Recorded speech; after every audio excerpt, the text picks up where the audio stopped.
So tonight we are going to get some good work in, and then we are going to take off and do our thing on the road. And I'll be keeping up with you the best I can, especially those of you who are sponsors of the show. I'll be able to post a lot easier on Patreon and Subscribestar because the nature of the platforms, they're social media platforms, so I can get a lot more over there. But hey, you know, we got a super chat goal over there. I'm hoping to be able to do a couple of morning streams. I'd love to do some morning streams, public, some coffee. It's not really where we're going is not full of things to do, which is a great thing. So, love to be able to keep you all tuned in. But tonight it's going to be great because we are able to introduce ourselves to Richard Gage, the founder and former CEO of Architects and Engineers for 9/11 Truth. And I wanted to get him on the schedule as soon as possible just to get some foundation down because, you know what, it would be awesome to have him come into the studio one day, perhaps in the somewhere close to the fourth quarter of the year when the time for remembering what we're about to talk about tonight is seasonal. It is the season, and that is September 11th, the actual structural realities of September 11th. Been following his work for nearly 20 years now, because of course I think they were founded in 2005 or 6, and it should be a really fun time because he's done a lot of interesting stuff, and this is becoming relevant again. So that's what we have up front. In the tail end of the show, with whatever time we have left, we're going to be talking about all of the very interesting health news surrounding Joe Biden, and of course everybody's attempt to retroactively apply it. You know, how did it miss such dire, grave health, prognosis? Who didn't know and who did know and covered it up?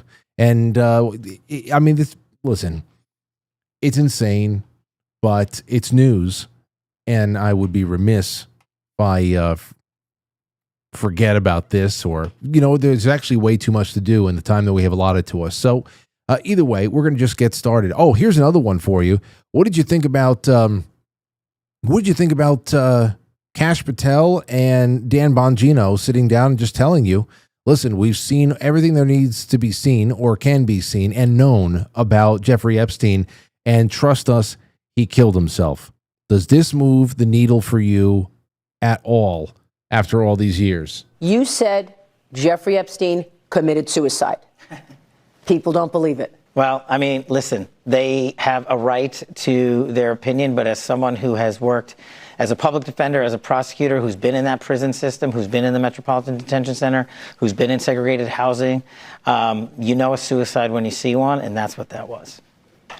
Okay. Dan, anything from you? He killed himself. You want me to get, I've seen the whole file. He killed himself. I know it's hard work. That's it. Case closed. Killed himself. He was one day he was willing to up the bail, the bond, to hundreds of millions of dollars. He was so desperate to live, and then one night he's willing to strangle himself with toilet paper. So, what say you? Leave it in the comments, please. Leave everything in the comments. I'll be reading them all throughout the week. All right, and here's Donald Trump with some comments on the Ukraine war that I'm very happy about. I heard that JD Vance mirror these thoughts a little bit today too when he was giving some comment on Joe Biden and his health prognosis. Listen to this. Do you have a red line in your head of what would cause you to back away? And yeah, in my head, but not something I'm going to announce. But yeah, definitely in my head I do, yeah. Because this isn't our war. This is not my war. This is not the war. I mean, we got ourselves entangled in something that we shouldn't have been involved in. And we would have been a lot better off, and maybe the whole thing would have been better off, because it can't be much worse. It's a real mess. It's a death trap. So I think that, I would say I do have a certain line, but I don't want to say what that line is, because I think it makes the negotiation even more difficult than it is. Yeah. And of course, the real question is, when did we get entangled? And did our entanglement actually play a major role in the sparking of this thing? So, the media, the public timelines and the real timelines, that's just something else. We are dealing with people who are seeing reality play out in completely different worlds and universes. They have different heroes and villains and everything in between. As far as over here in New York, we'll be talking about New York and New York tragedies tonight. I would love to. I mean, there's a little bit more known about what was going on with this Mexican vessel that crashed into the Brooklyn Bridge the other night. That we can see it from every angle possible right now. Here's what we got. The vessel lost power as it approached the bridge. There's a comment over here that reflects everything that I've read so far. So I'll just read this. With the strong winds and the crew struggling to furl the sails to regain control, despite their efforts, the wind overpowered them, driving the disabled sailboat into the bridge. Several people on deck attempting to secure the sails were injured in the collision. This was not reckless sailing. It was an emergency at sea. Now, what we heard is that this thing was stuck in reverse. And look at that. I mean, it's just nuts. I think 2 people died. Dozens have been hurt because all along the masts, there are people standing on the mast. There's people standing there at every level, almost like they're acrobats. Like it looked like an acrobatic some show, and it's just nuts, man. So that was a very strange thing to see. So now the Brooklyn Bridge, 19th century bridge, got what looks to be a 19th century boat to crash into it. And you can analyze this one from every angle possible. There are so many eyes on it. But that's some of the stuff I have for you up front. Let's get started. Richard Gage is coming up, and don't go anywhere.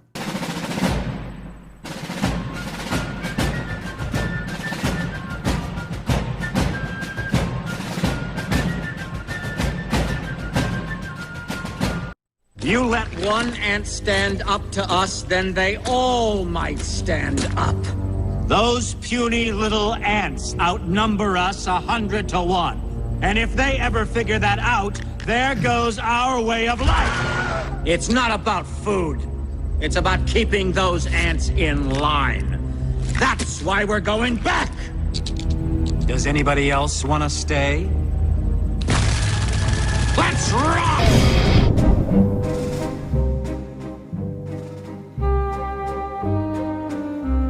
All right, everybody. All right. So welcome to the show. Welcome, one and all. Welcome, welcome, welcome. And what I got here for you tonight, everybody, I've been waiting a very long time for this one.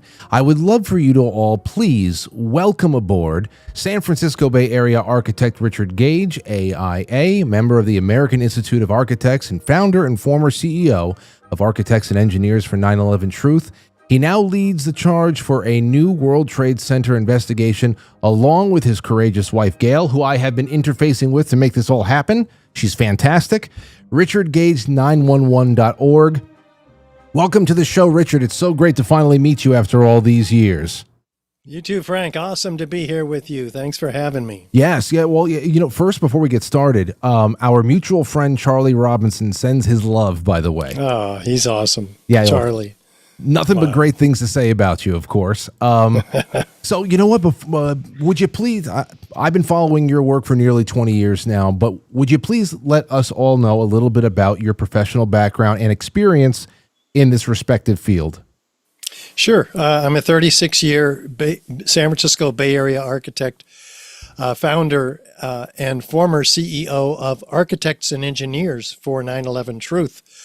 I've worked in most recent project, a $400 million mixed-use project in Summerlin, Nevada, with 3 blocks of retail, mid-rise office space, parking structure, commercial, and altogether about 1,200 tons of steel framing in that particular project.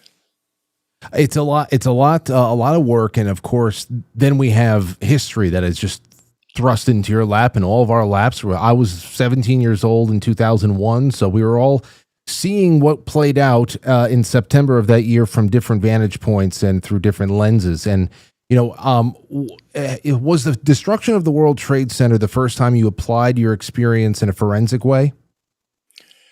I would say yes, particularly there's so much forensic scientific evidence and evidence for the explosive controlled demolition of all three of these towers, which we've been speaking about all around the world now for 18 years. It's become my life, yeah. Okay, and what would you say was the red flag moment where all of a sudden your attention was locked in? You were a dog chasing a wheel at that point, and I know it's like, no, I can't let this one go. What on the television screen happened in particular that was the moment you couldn't look away? Well, it was 5 years after 9/11, listening to a radio in the San Francisco Bay Area, which is Bonnie Faulkner's Guns and Butter program, which was on KPFA and a free speech type radio. And they were interviewing, she was interviewing David Ray Griffin, who's now written 14 books on this subject of the 9/11 and what really happened there. And I couldn't believe my ears. I'd never previously heard any alternative theory as to how these towers came down. He's talking about beams being ejected out of the towers, dripping with molten metal. He's talking about a third tower that collapsed on 9/11. What? I knew about the Twin Towers, but I didn't know there was a third tower that collapsed. We're going to talk about that today. In fact, I'll show you some images and share my slides. It is an extraordinary story that most Americans, most architects and engineers don't even know that a third tower came down. And this should have been the most studied structural failure ever. Yes, and you know, as I go and make sure that you have sharing ability on Zoom, I'll just kick the door open with Building 7, because I actually didn't even notice until much later down the line that architects and engineers of 9/11 Truth was an integral part of University of Fairbanks, Alaska's study into the collapse. Every time that a new pronouncement or something came out of Fairbanks, we were just, wrapped and reading through it and all that stuff. So for those in the audience who never read the reports or understood the study, could you talk about what you set out to test and what was concluded? Yeah, in fact, I have a whole section in the slide presentation about that. But just briefly, for right now, we have, I hired the Professor Leroy Halsey from the University of Alaska to perform a 3-year study. And he pulled the rug out completely underneath the NIST report. Says none of it's true. Okay. Oh, well, can you have the option over there to share yet? Oh, yeah. Let's do that. Hold on. Let me see. I want to make sure I did the right thing. You betcha. And yeah, I got options. I got permissions. Perfect. And here we go. All right. All right. So, yeah, it takes a lot of courage, Frank, for people who aren't accustomed like me. 5 years after 9/11, I was in such shock because I realized that if they lied to us and all three of these towers were destroyed in a purposefully planned, engineered demolition, then that changes everything. It changes what I thought about my government, my media, the media. It's very scary when you realize the depth and breadth of this conspiracy. So I just want to give people a heads up, because we start pretty light, with a tower that most nobody knows about. I'm one of 90,000 members of the American Institute of Architects, and I didn't know about the third worst structural failure in modern history. This is a 47-story building, half the height of the Twin Towers. They were the tallest buildings in the world at the time. You can see they're just behemoths. And Building 7 was easily the tallest building, though, in most of our states. It's actually a huge building. Each floor is the size of a football field, and there's 47 of them. It was about a football field in length away from the North Tower. And when the North Tower went down, there was actually some damage that from the beams that were ejected from it that hit the Building 7.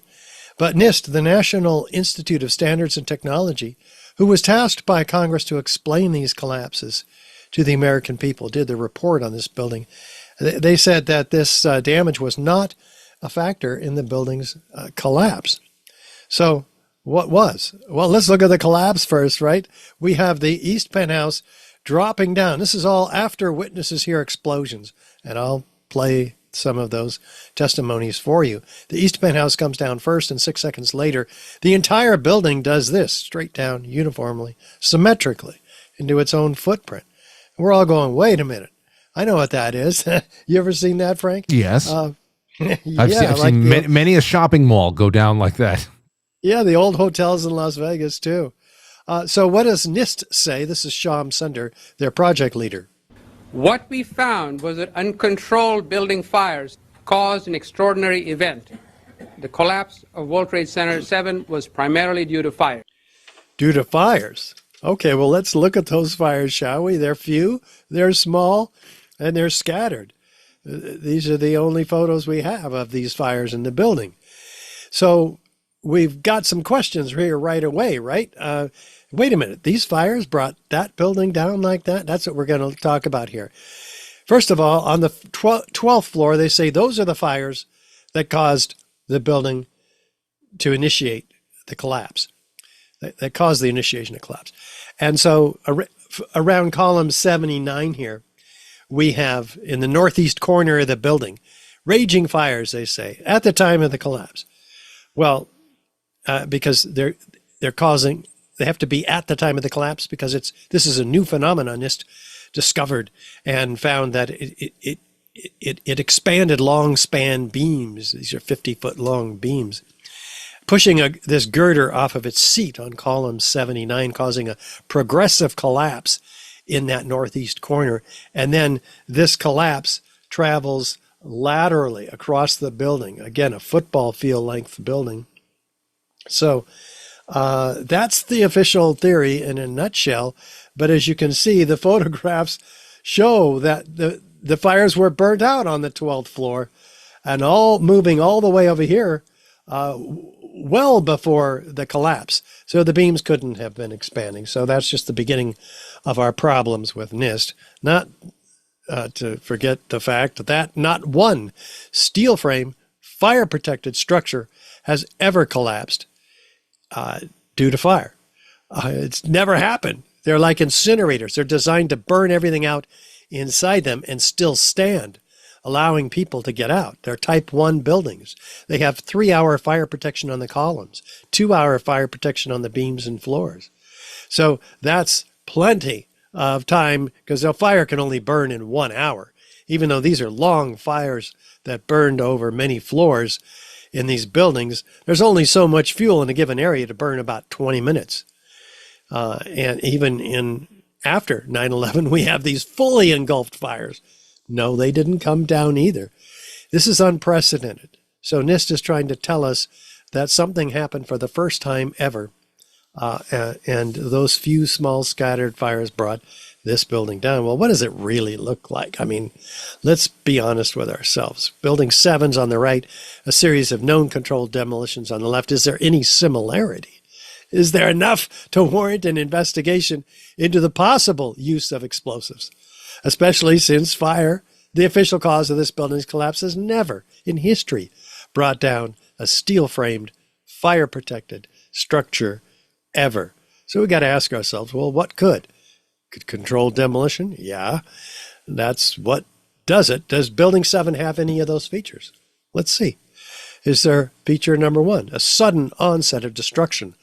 Let's go to CBS News with Dan Rather and see what he's looking at that evening. And what you're seeing are high shots. Now, here we're going to show you a videotape of the collapse itself. Describe that. Now we go to videotape, the collapse of this building.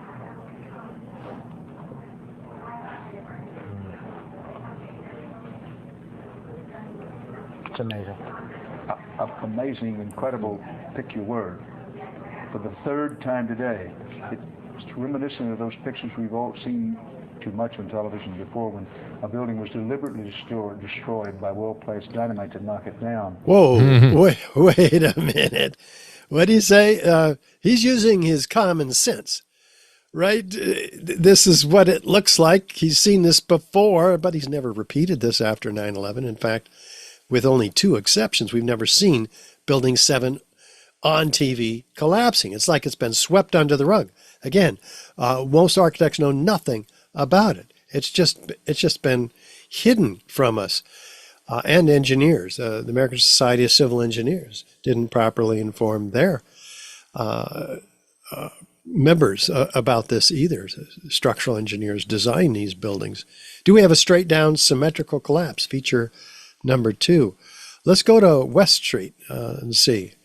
Yeah, pretty straight down, pretty symmetrical. How do we do that? Yeah. Exactly, especially Richard, when you talked about a gradual collapse from like the west side of the building to the east, you anybody who's untrained would think that if there's more damage to one side of the building, if it does trigger some sort of a collapse, that there's going to be almost like a house of cards effect or a domino effect where one side would sag at least a little bit more than the other. This is, as you say, from top to bottom. I mean, everybody in this audience has seen this hundreds of times now, and there's really no explanation for it. There is, actually. You have to take out all the core columns in the building at once within a fraction of a second of each other and repeat that on every floor. But floor by floor, followed about a second later by the perimeter columns, because the core goes down a second earlier, and then the perimeter, that pulls the perimeter columns in on it. That's the whole point, is to kind of make a nice haystack-like pile at the bottom in the footprint. Well, did these fires accomplish removing all those columns within a fraction of a second and repeated every floor, synchronistically timed? No, they didn't. If these demolition charges don't go off just right, you can have real problems. Something like this, or even like this, where it just stops and somebody has to go back into that building and fix those charges. You don't want this to happen. No, you don't. And I got a question for you on this, because we're gonna do a little bit of bouncing around. But when I was, it's another thing that we've seen before. You're talking about specifically Building 7. Larry Silverstein, do you address him at all in your presentation? No, not in this one, because that's an example of foreknowledge. So I will just tell you that he says he was talking to the fire commander. There's been such terrible loss of life. Maybe the smartest thing to do is pull it. Pull it. And so they gave the order to pull, and we watched the building come down. That's what he said a year later on PBS television. Everybody goes, what? Pull a building? That's a term used in the controlled demolition industry. He said, oh, I didn't mean that. I meant pull the firefighters out of the building. Well, guess what? The firefighters were told not to fight the fire in this building. They were told it's going to come down on its own.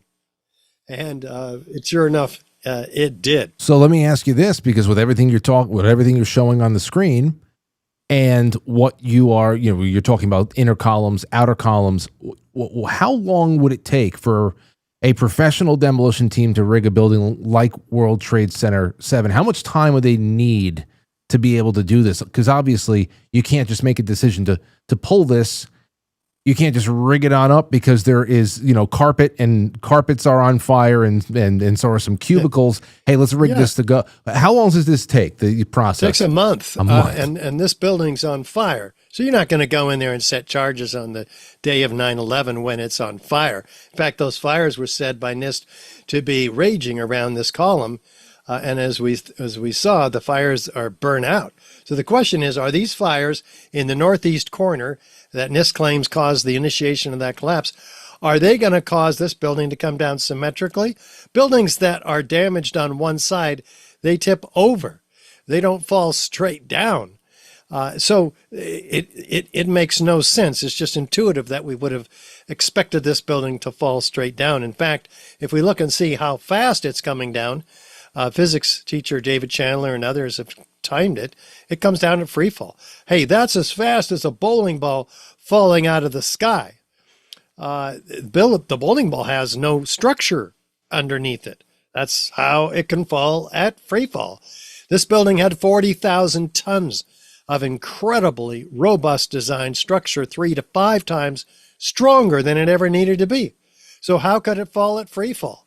Well, NIST was denying for that reason that it did fall at free fall. But then in their final report, after being publicly embarrassed by members of AE 9/11 Truth, the organization I founded 18 years ago, now Gail and I are on our own for the last 3 years, and we're working side by side with architects and engineers for 9/11 Truth, and getting the public awake and getting the engineering communities awake of things like this, which forced NIST to acknowledge that it came down, yes, for a third of its 7-second fall in free fall.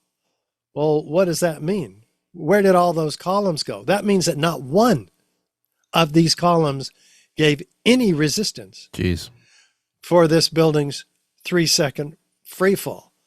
Well, where did they go? Did these fires take out all those columns? No, something else is going on here. So we got to ask ourselves, are there any clues? Well, look at the pile. This was a 47-story skyscraper that falls like a house of cards into a pile just 4 to 6 stories tall. And all the columns and beams had to have been dismembered one from another in order to compress to 6 stories. There's no basement under this building like there was in the Twin Towers.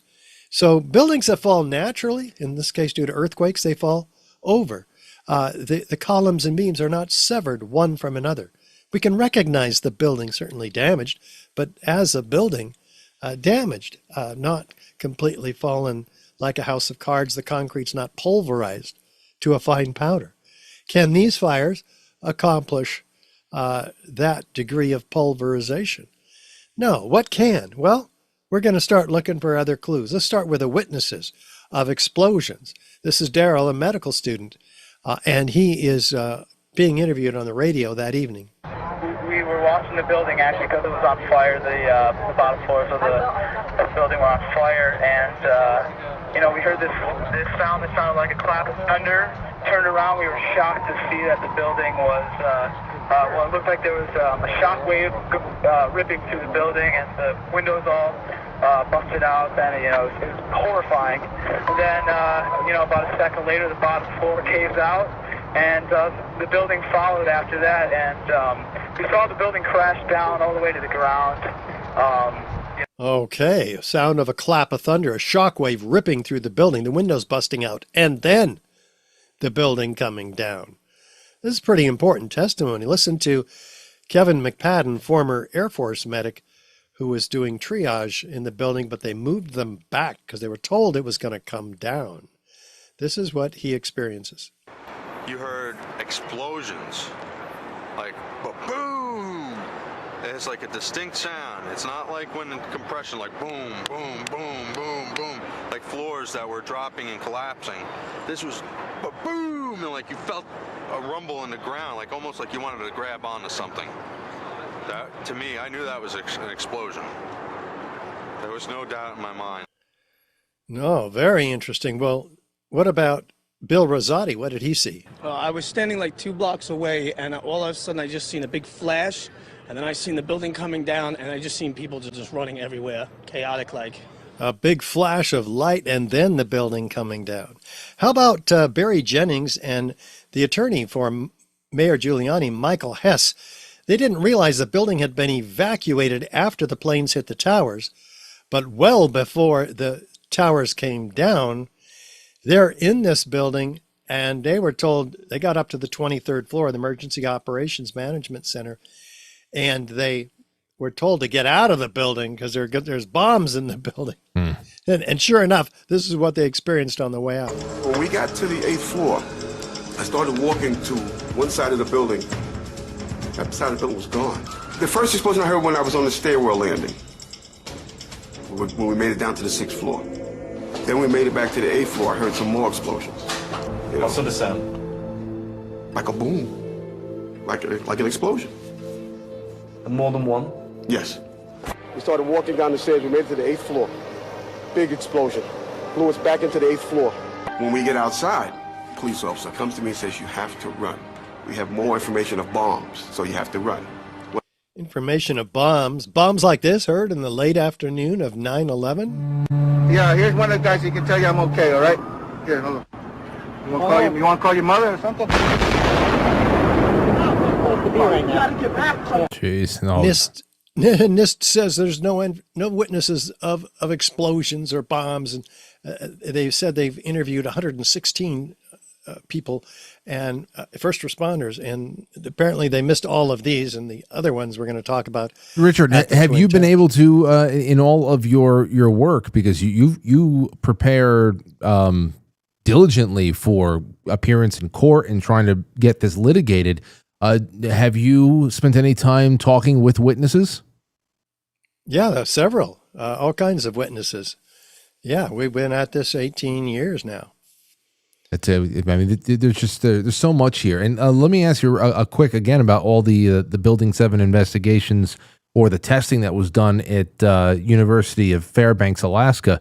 What kind of methods were employed to test this? Were there models brought down in different circumstances? Can you tell us a little bit more about the actual experiments that got the data? Yes.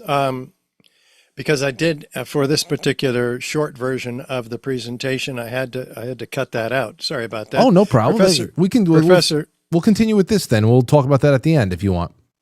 Either way, Professor Leroy Halsey, one of the top forensic structural engineers in the country, was hired by us, and he performed competing models, SAP 2000, Abacus, because he saw there's hundreds of similarly designed buildings in the world. So he's at the University of Alaska in Fairbanks. And so sure enough, they used these models, and they corroborated each other's results, showing that fire didn't bring this building down, that it wasn't a progressive collapse as claimed by NIST. It was a global collapse caused by what? The failure of nearly all the columns in the building.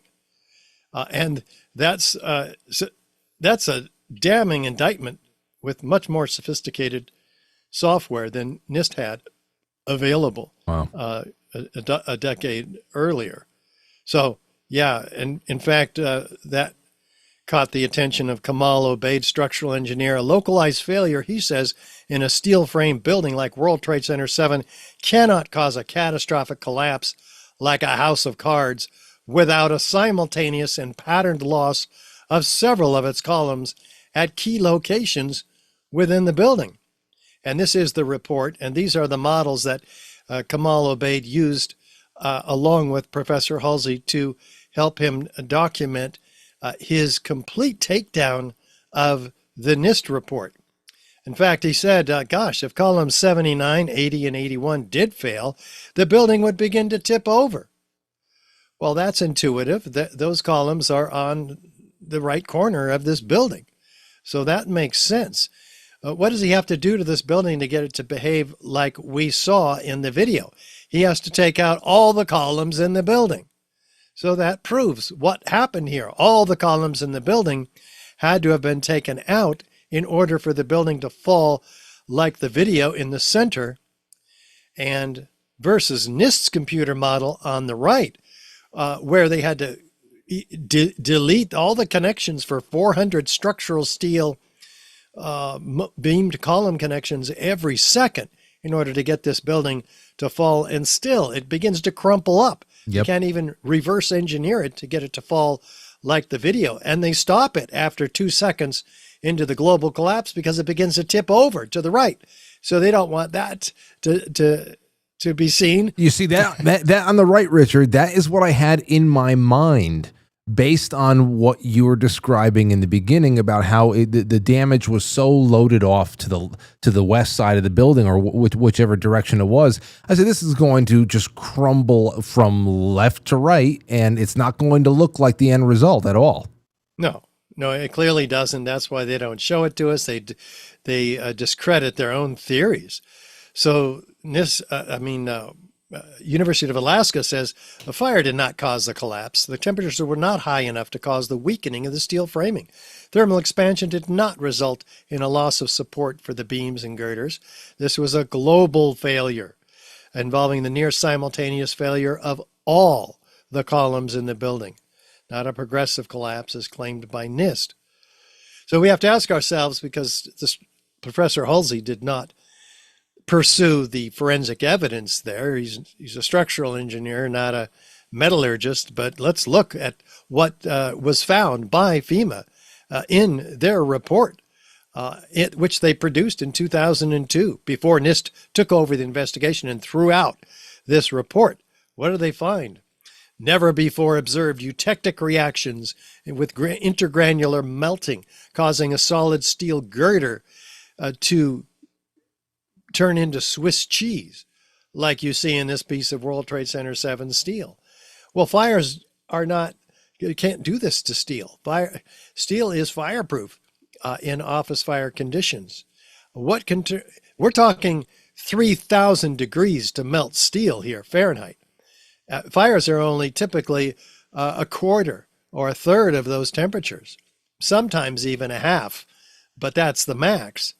Rapid oxidation, sulfidation, liquid iron, and sulfur formed during this hot corrosion attack on the steel. This is incredible. Sounds where serious. does the sulfur come from? Huh? It sounds very serious. Oh, yeah. In fact, the New York Times said it's the deepest mystery uncovered in the investigation. But NIST threw this out when they took over the investigation in 2002, produced their own report 7 years after 9/11 on Building 7. The presence of sulfur, where did that sulfur come from? Nobody knows. And so steel members in the debris pile appear to have been partly evaporated in extraordinarily high temperatures, says the author of this report, Jonathan Barnett, fire protection engineer. It takes 4,000 degrees Fahrenheit to evaporate steel. So what's doing this? It's not fires. Office fires are a quarter of those temperatures typically, max. And so we also have pictures of the crab claw excavators with dripping molten metal pouring out of them. We know by the color of molten metals like iron and steel what their temperature is. It's about 2,500 degrees, just right here. There's all this evidence, which is evidence, by the way, of ignited incendiaries, not fires.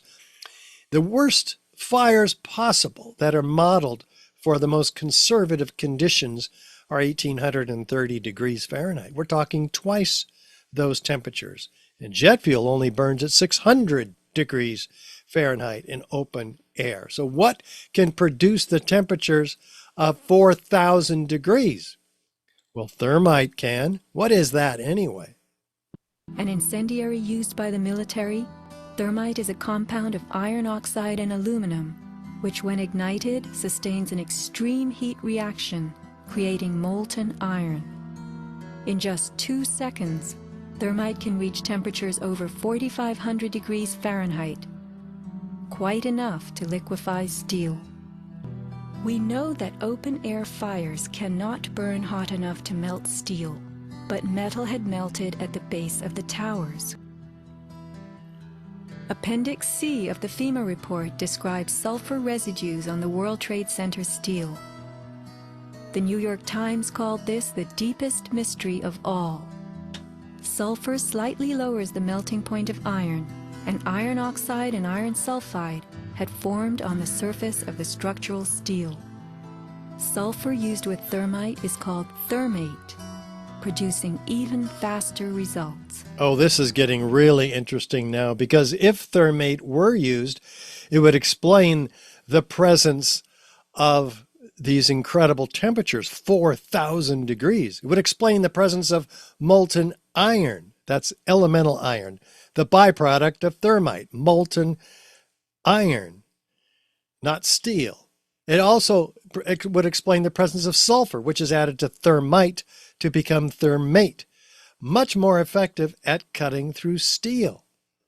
So we're on the train to figuring this out now, because all of that had to have been and could only be evidence of ignited incendiaries, thermite. Now we're looking in the dust for evidence of ignited incendiaries, thermite. Is there any? Yeah. The U.S. Geological Survey in 2006 or 5, in their particle atlas of the World Trade Center dust, lots and lots of studies of the dust, they find billions of what? Previously molten iron microspheres. Well, let's unpack this. Previously molten, again, that's 3,000 degrees. Iron, that's the byproduct of thermite. Microspheres, interesting. We'll get back to the shape of these things. But they're used as a signature component because they're so ubiquitous in all the World Trade Center dust by the EPA. They say, we don't know what it is, but it's a signature component. It's not even World Trade Center dust unless it has all of these previously molten iron microspheres. Up to 6% of these samples are just that. They amounts to about 4 tons by extrapolation. Billions found by the R.J. Lee Group as well, an environmental consulting firm. They say they're formed during the event, not before, by the welders putting the building together. That was my next question for you. Oh. Yeah. Well, yeah, because these are found even everywhere in all the dust, as far away as, the shoreline, if you will, the ports on each side of Manhattan. This stuff is everywhere the dust is, and that's not true for the various droplets of slag from welders. Well, how do you form molten iron microspheres? We could do an experiment, Frank. That experiment is the arbiter of competing hypotheses. Let's light some thermite. And when we do, we see what look like thousands of sparks, but they cool and they fall into the pan as previously molten iron microspheres. How do they get spherical? Well, that's what aerosolized liquids or liquids under pressure do because of the surface tension. Just forms them into spheres. That's what raindrops are essentially. Well, wait a minute. If all of that was evidence of ignited thermite, is there any evidence of unignited thermite in the World Trade Center dust?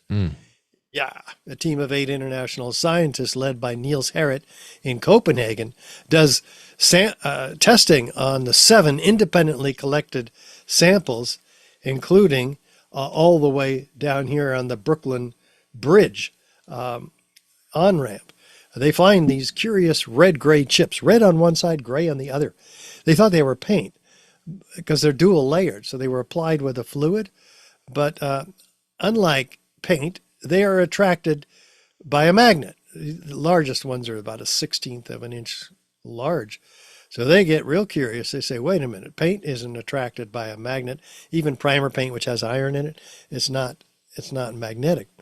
So they analyze the red layer with X-ray energy dispersive spectroscopy. What do they find? Aluminum and iron, Fe, the ingredients of thermite in the paint, if you will, in the World Trade Center dust. They go, wait a minute, this isn't normal paint. What's going on here? This is thermite. So they do, they get a nuclear microscope and they zoom in 50,000 times.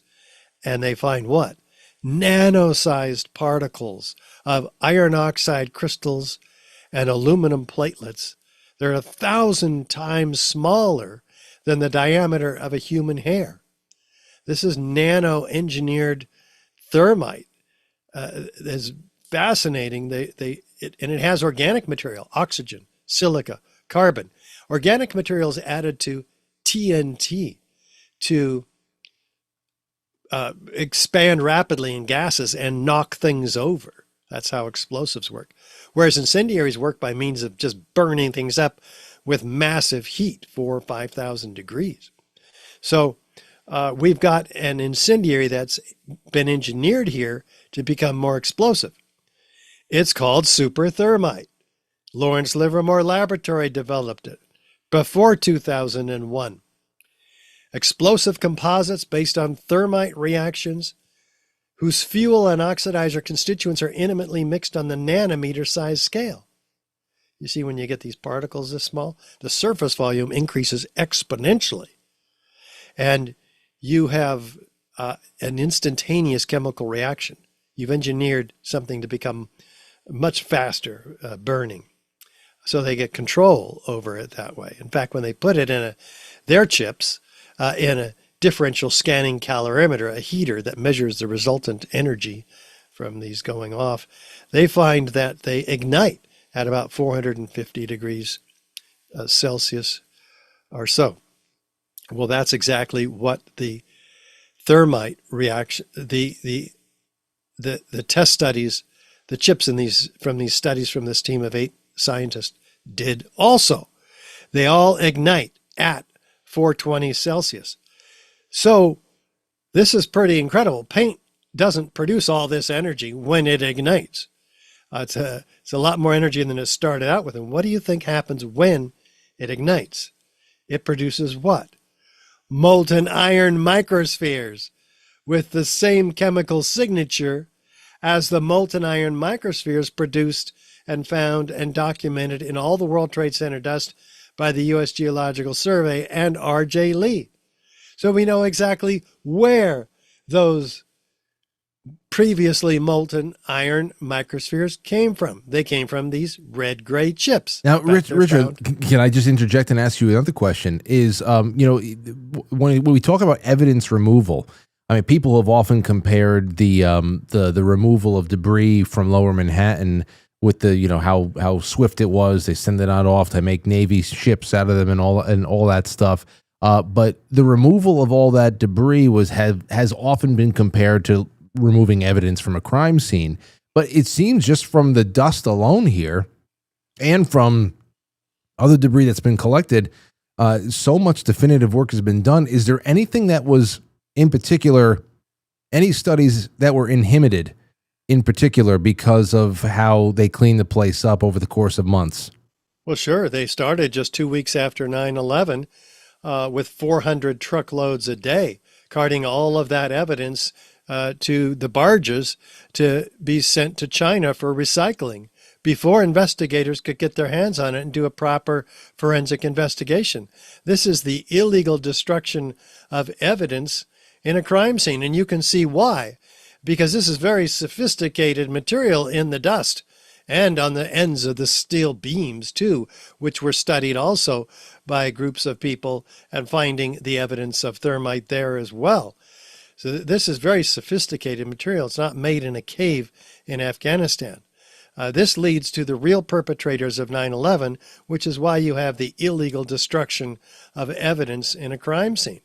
Because this study concluded that the red layer is active, unreacted thermitic material incorporating nanotechnology. It's a highly energetic, pyrotechnic, or explosive material. Right there in the Bentham Open Chemical Physics Journal in 2009. We've given this to every member of Congress at least 2 or possibly 3 occasions, along with our other deliveries of our DVDs, our list of 3,600 petitioners. Architects and engineers signed on to the petition at Architects and Engineers for 9/11 Truth, AE911truth.org. They're concerned, why do we have the 10 key characteristic features of controlled demolition?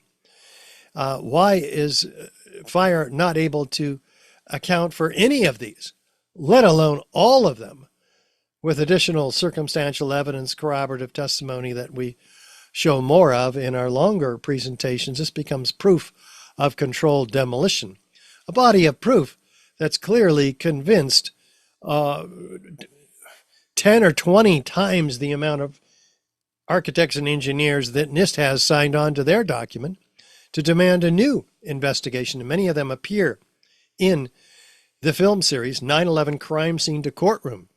The other night we released the 3rd episode in 12 to be coming out. And we were filmed in Washington, D.C. Mick Harrison of the Lawyers Committee for 9/11 Inquiry and myself with our stand-in grand jurors and our experts presenting all this evidence to them. So we're now editing them and putting them out, and you can see this online today, episodes 1, 2, and 3, right here at 911c2c.org. 911 letter C, number 2, letter C.org. And we have to ask ourselves, Frank, if the Building 7 was a controlled demolition, it happened on 9/11, it happened at the World Trade Center, it was part of the conspiracy, no matter how you define that, is there any possibility that these towers were also brought down with controlled demolition? Just looking at it, side by side, simultaneously, North and South Tower, for comparison, you can see they're identical. We have upward, outward, arching streamers, a geometry of fireworks, freely flying structural steel sections weighing 4 and 8 tons ejected laterally out of the towers at 80 miles an hour, clocked by physicists, landing 600 feet away, as far as that, from the towers, trailed by thick white smoke clouds. Why are structural steel beams trailing thick white smoke clouds? They're not flammable in office fire conditions. What could that be? Well, let's burn some thermite and find out. Thick white smoke clouds of aluminum oxide ash, the other byproduct of thermite. So we got to then jump into this, because this is direct evidence of destruction with explosives also. Let's start at the sudden onset. Is there one? Yeah, the North Tower. We have a sudden onset of destruction. No jolt, no hesitation upon impact of the cold, hard steel below that's not even impacted by the fire or the plane damage. Same in the South Tower. It's standing still, and all of a sudden, it's in uniform, downward, smooth motion. What could cause that? Because it's not what they tell us. What they tell us is that the top part destroys the lower part. But as we see in this view, looking at the lower red line particularly, you can see that the top part is telescoping in on itself in the first couple of seconds. It's not driving the rest of the building down to the ground and then destroying itself, a theory by Zdenek Bezant from Northwestern University in Chicago, which remains the key theory for NIST's column failure theory, the key backup. This 4-page paper was submitted just 2 days after 9/11. The rest of us are freaked out. We don't know when the next plane's hitting, when the next, who did this to us? Not this guy. He's in his den working on a paper that took other engineers 10 years to decode. And they didn't have to do all of that. We can see plainly that there's no upper part in any of the photos or videos driving the rest of the building down to the ground. It's been completely destroyed in the first 4 seconds. Yes. If it were there, it would have destroyed these few remaining columns, standing 800 feet in the air for 6 seconds after the tower supposedly the top part just destroyed it. Well, Richard, So, no. this is where other researchers have called the phenomenon dustification, because it looks like it just turns into talcum powder in a poof. Well, that's the concrete powder that we're going to point out. 90,000 tons of concrete's been pulverized to powder, and not to mention the gypsum board. So that's what's going on. And you can see here, look at the top of this column. After it begins to fall, you can see it falling frame by frame through the dust, the concrete powder that's been shaken off of it. And it's not turning to dust. It's falling through the dust that's been shaken off of it. We can talk more about DEW if we have time, but I want to make sure you see the actual evidence here, because this doesn't even look like a collapse, right? It looks like a volcanic eruption. In fact, which one is the volcanic eruption? Which one is World Trade Center 2? It is not too far different. Upward, outward arching streamers, geometry of fireworks, freely flying solid molten objects trailed by thick white smoke clouds. No, it looks like the volcanic eruption. That's the one on the right. Yeah. So it's not a collapse at all. We told it's an apple, but it's an orange. And here's more proof of it from the witnesses, 156 of them, in fact, 12,000 pages of oral testimony produced within a month after 9/11, but hidden by the city until the New York Court State of Appeals forced them to release this to the New York Times, who was suing them. And so those pages are all on the website, and you can read them. Let's look at a couple. We felt the ground shake. You could see the towers sway, and then it just came down. Again and again, you're going to hear the specific order of events. They're seeing, they're hearing, they're feeling explosions before the tower collapses. Here's another one. All of a sudden, the ground just started shaking. Felt like a train running under my feet. The next thing we know, we look up and the tower is collapsing. Shook my bones shortly before the first tower came down. I remember feeling the ground shaking. I heard a terrible noise, and then debris just started flying everywhere. I saw flash, flash, flash at the lower level of the building. You know, like when they demolish a building. He saw a number of brief light sources being emitted from inside the building between floors 10 and 15. He saw about 6 of these brief flashes, accompanied by a crackling sound before the tower collapsed. They're very specific. These are expert witnesses, by the way. I saw low-level flashes. I saw flash, flash, flash. And then it looked like the building came down. An explosion appeared at the very top.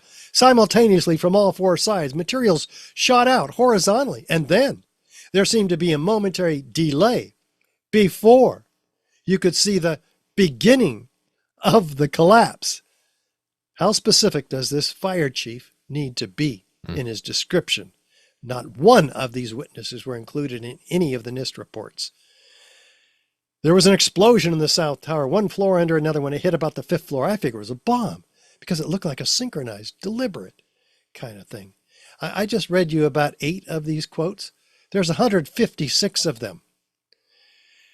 Straight down symmetrical collapse, feature number 3. Well, yeah.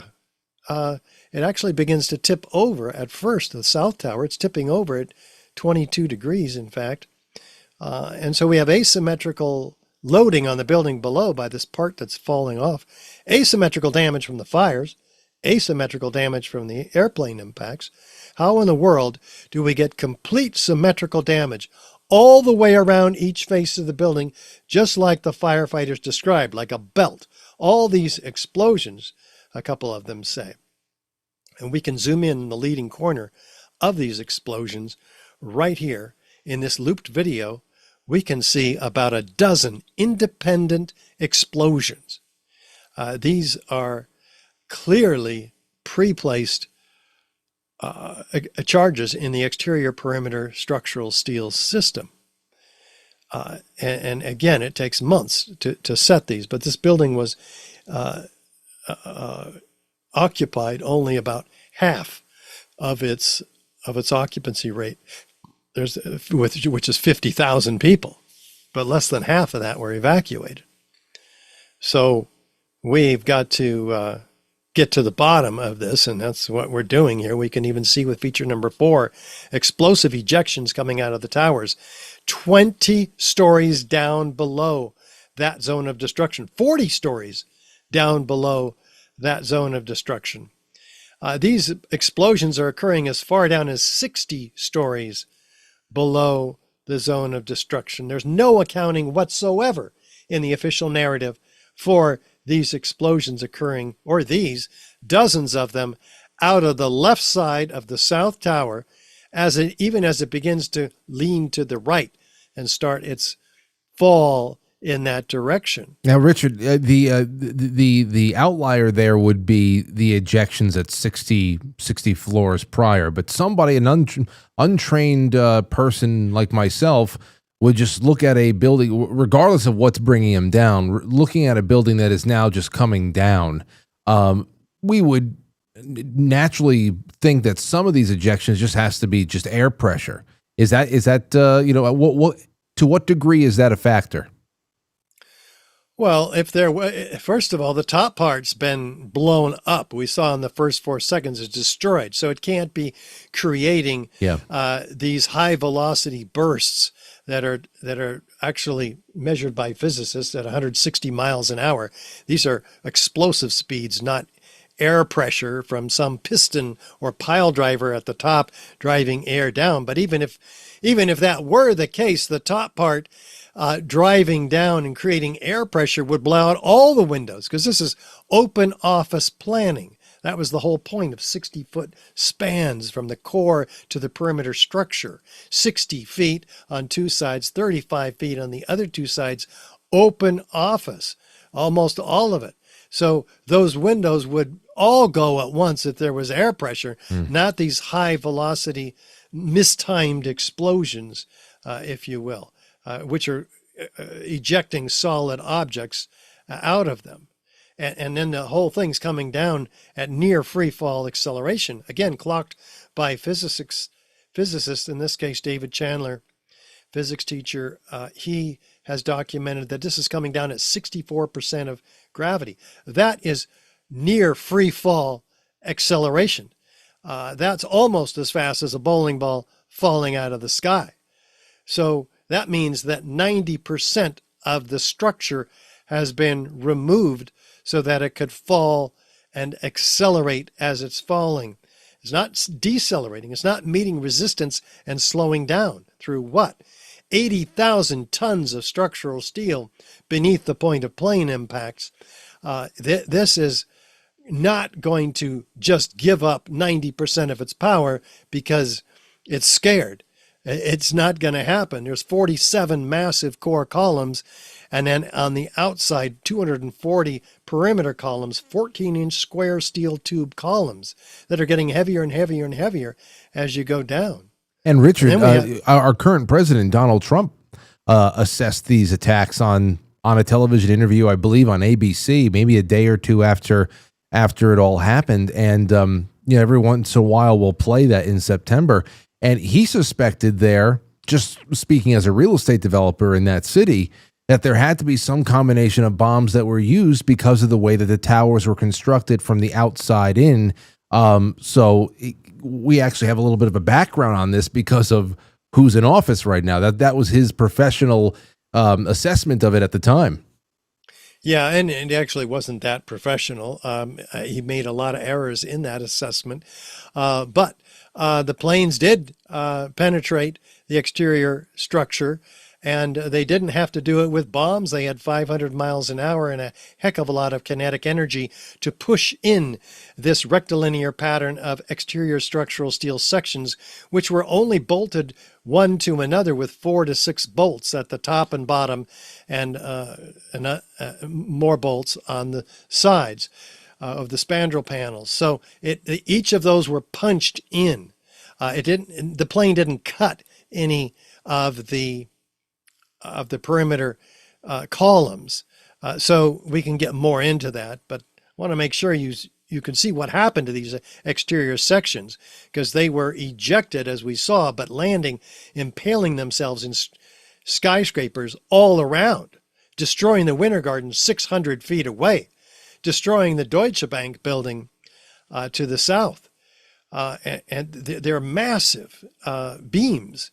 You can see them here, and you can even see the bolt holes there, 4 bolts on the top of those. That's all that the airplane had to shear. These were not welded one to another. They were bolted. So that's important to keep in mind in terms of people who suggest that there were no planes that hit these towers. And I've spoken to several firefighters who were picking up plane parts. The questions are which planes. We can get into that later if we have time. But these structural sections are ejected and freely flying. It's not like a banana peeling off the side of the building, and that's how they land so far. No, look at this one. Freely flying, about to hit building 7 in this case.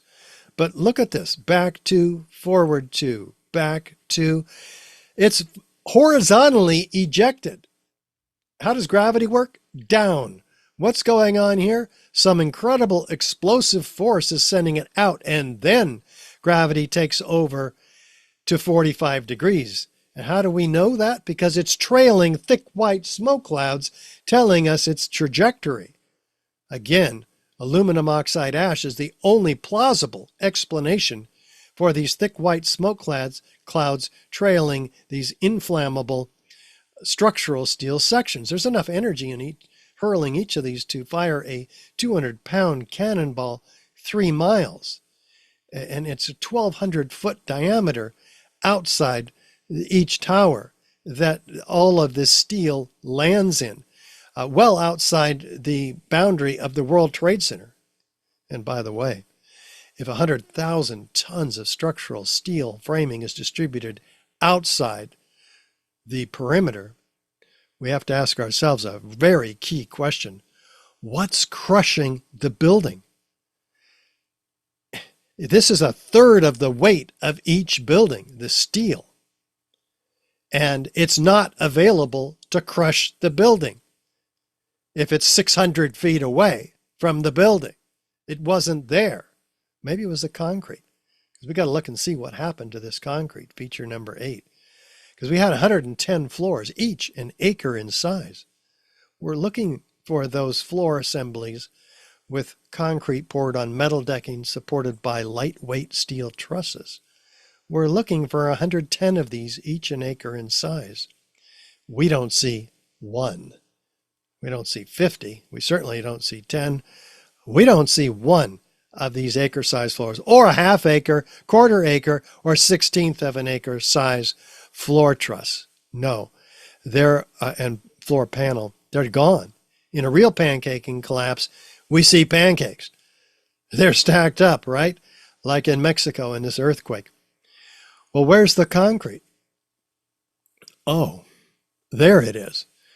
Pulverized in midair through some explosive or incendiary force or temperature. We have 90,000 tons of concrete that's been turned to powder. That's why some of these people say, oh, the steel turned to dust. No, the steel didn't turn to dust. All the steel is accounted for on the ground. It's the concrete that turned to dust. And how do you do that? Well, ASTM C856 test report shows that concrete can turn into its original components: cement, paste, aggregate, gravel, sand, at temperatures over 1,500 degrees. Well, what temperatures did we have available if nanothermite were sprayed on the bottom of each of these floors? We would have 4,000 degree temperatures. Is that enough to powderize the concrete? Pulverize it in midair, 90,000 tons of it to 100 micron particles average. It's like an ash, they said. In fact, delivered laterally, again, laterally across lower Manhattan from river to river in a 3-inch high blanket. Well, wait a minute. If the concrete, which is another third of the weight of the building, is spread over 3 square miles, it is not either going to be able to crush the building. It can't. That's 2/3 the weight of the building not available to crush the building. And yet NIST used all of that weight in their column failure theory to crush the building. Oh, that is complete fraud. That is, see, that's some math for you right there. Wow.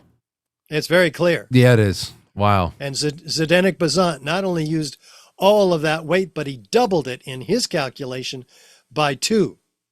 And then he decreased the column capacity below the point of plane impacts by 3. So he doubled the weight, he decreased the capability to resist below by 3.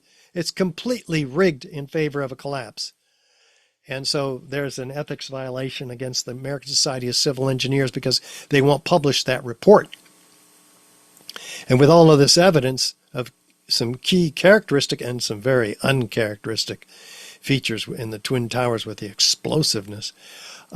This is all evidence of controlled demolition, which is why those 3,600 architects and growing have signed the petition, many of which appear in front of the grand jury investigation that we're filming. And also in our documentaries, 9/11 Explosive Evidence Experts Speak Out, Ed Asner narrating our 15-minute documentary just on Building 7, and the movie 7, which is about Professor Leroy Hulsey, the University of Alaska, and his team of engineers. So all of that's available at richardgage911.org, as is the brochure. You can download it for free, print it, give it to every architect and engineer you can find, everybody else you know. Why? Because we're facing a dark truth about 9/11. And when you present it like this, people cannot possibly deny it. They can try to forget about it, but they can't deny it. Because this raises the specter of a global deception.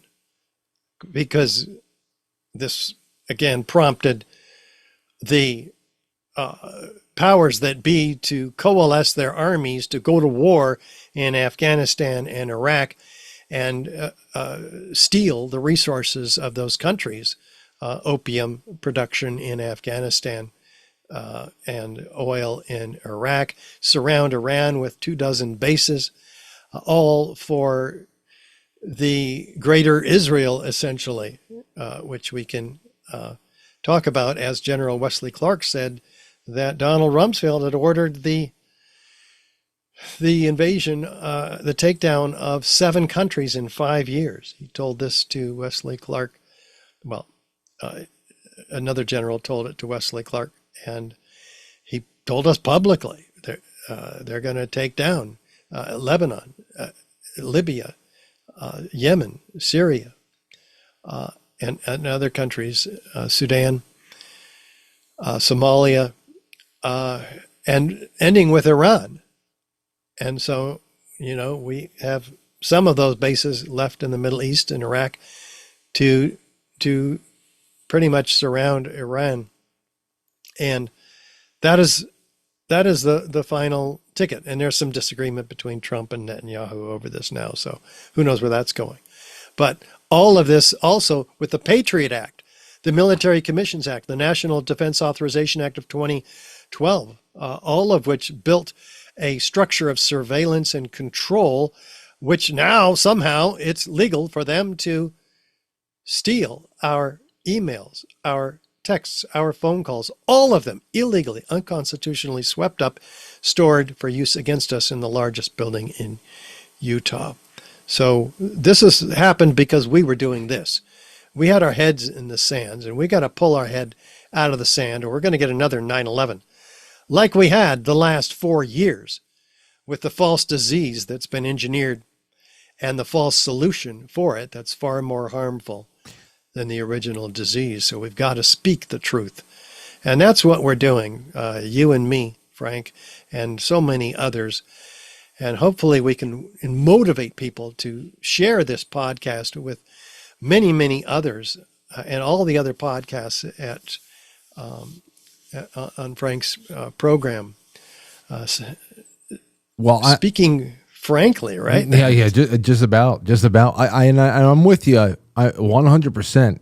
And as you're talking there, I'm thinking about, I'm bringing myself back to junior year in high school and thinking about the 20 plus years that has followed, and all of the scandals that are, things are either directly or indirectly related at this point, because you're talking about a really violent birth into a new world in 2021. I mean, in 2001, really violent birth into a brand new world, and a long campaign that brings us to modern day. You're right about 2020. I mean, halfway through the year 2020, I remember saying this is slow motion 9/11, and before that, we talk about Benghazi, you talk about the Arab Spring, you talk about all these things that you pray that there's going to be some kind of accountability along the way because of how significant each event actually is on their own, forgetting the fact that most of them are actually lead to one another and precipitate the next one. So my question for you right now is, because along the course of those years, especially since you started Architects and Engineers for 9/11 Truth, we're always looking for headlines about when the next court hearing was going to be, when a judge was going to hear one claim or another from you or any of your colleagues. Where are we right now as far as actual court motion goes? We could talk about that, and then we could talk about what individuals can do. Yes, we have submitted, well, we being many plaintiffs, and through the Lawyers Committee for 9/11 Inquiry has submitted a petition for a grand jury investigation, and it's been sat on by those who have occupied the position of the U.S. Attorney in the Southern District of Manhattan. We now have more friendly, we hope, willing U.S. Attorney in line for that position. And even if he doesn't take up this cause, we will get this information now with the series 9/11 Crime Scene to Courtroom, supplementing the original 60 exhibits and bringing them to life in a grand jury boardroom. We'll be getting those through a federal judge, any number of federal judges, until we actually succeed in obtaining a real federal grand jury investigation. So that's one of many lawsuits. There are FOIA lawsuits. There are other lawsuits going on. Carl Schwartz has lawsuits against, huge ones, billion-dollar lawsuits against those who he believes are responsible for this crime of the century. Yeah, I know. And thinking about even the, we were talking about the destruction and removal of evidence and what has been able to be ascertained just from the dust left behind. And then you say, oh, well, and then you bring up NIST and again, flashbacks waiting about, what the report was going to be and where the investigation was going to lead about this, that, and the other. And there's been so little transparency to the point where, again, Lower Manhattan, they were so committed to they're so committed to not telling anybody anything that they chose to get how many people sick by lying about the toxicity of the air down there. I mean, there's just so much here. And on the witnesses, many of the ones that you brought up tonight, I mean, there's been so much done on the stories of them as individuals many have disappeared since then. So this is it's testy work, and it's also apparent that you're dealing with people who do not care. How could they if this was the means to an end? Yeah, we're talking about evil here, not just psychopaths, but a very well-organized, deeply entrenched evil. It's not just, it doesn't seem like it's just about money or power or control. As a matter of fact, the COVID scheme revealed that there's a depopulation agenda actively pursued, engineered, and still being pursued. So it's as bad as it can get, and it's time to wake up. And slowly the alternative media, Tucker, Redacted, Jimmy Dore. We were on Jimmy Dore last week, and we'll be on Redacted coming up in 3 weeks. Oh, that's right. And Kurt Weldon, that's what came up recently, right? So you're with Tucker. He also brought up Kurt Weldon.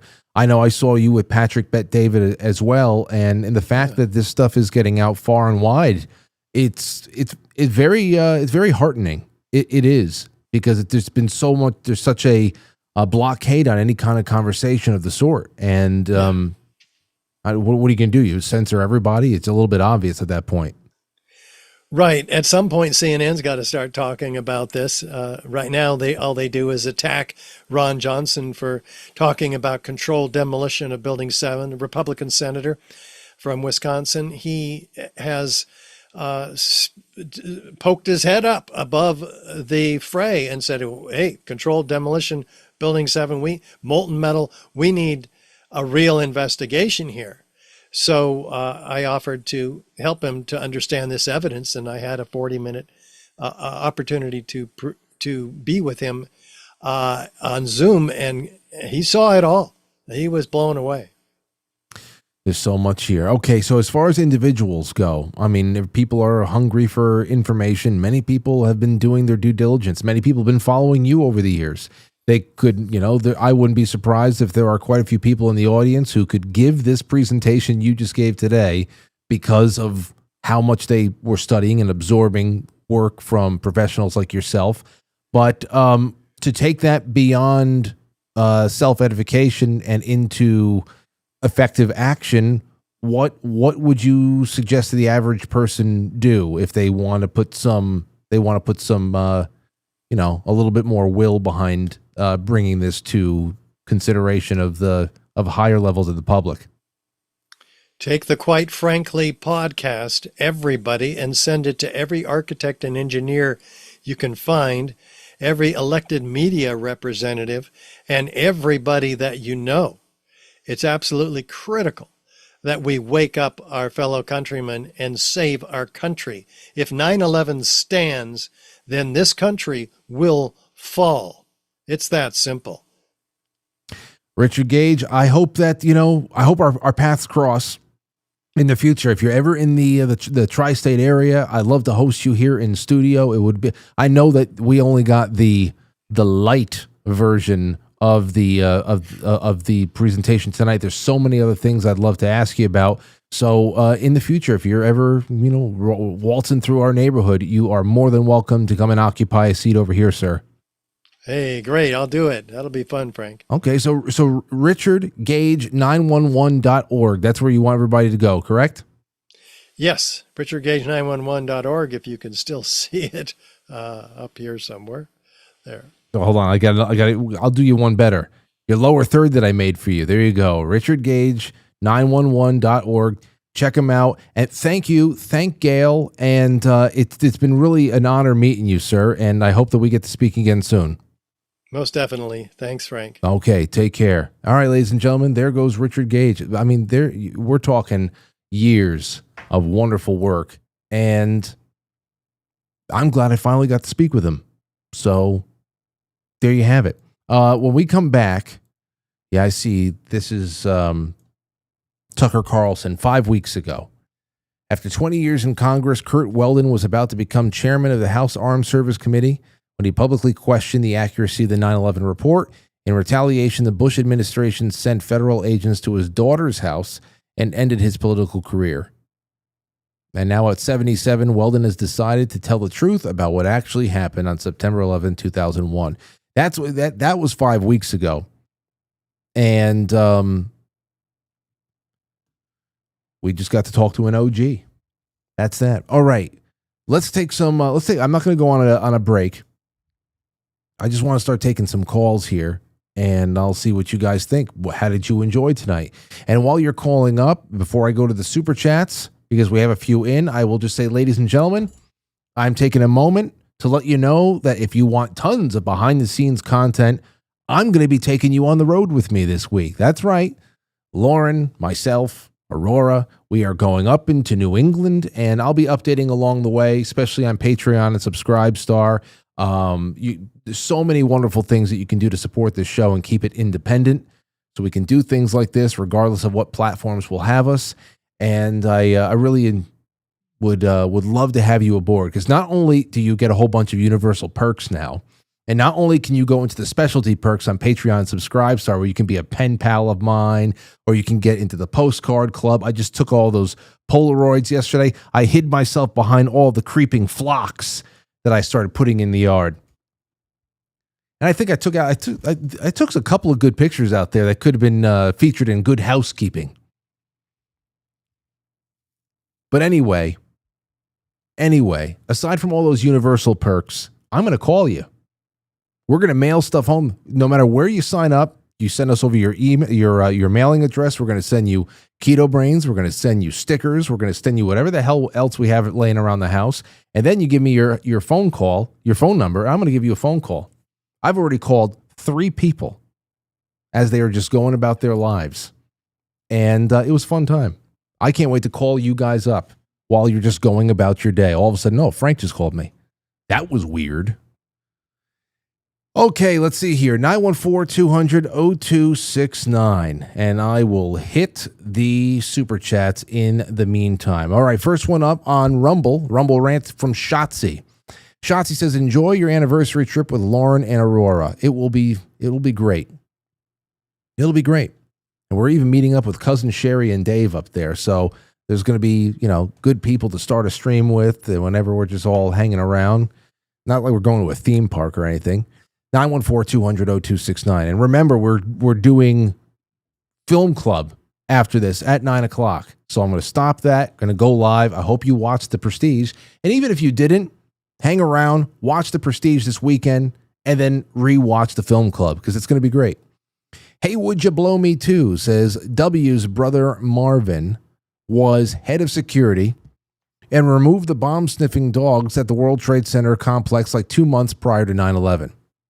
Marvin Bush. I remember this. I remember that story in particular. And again, tonight, because of our time restrictions and all that, Richard gave us the 30-minute presentation mixed in with some conversation and all that stuff. So I wanted to get into that. And I'm sure that he does. So I wanted to leave a little bit of room for what else can we do together?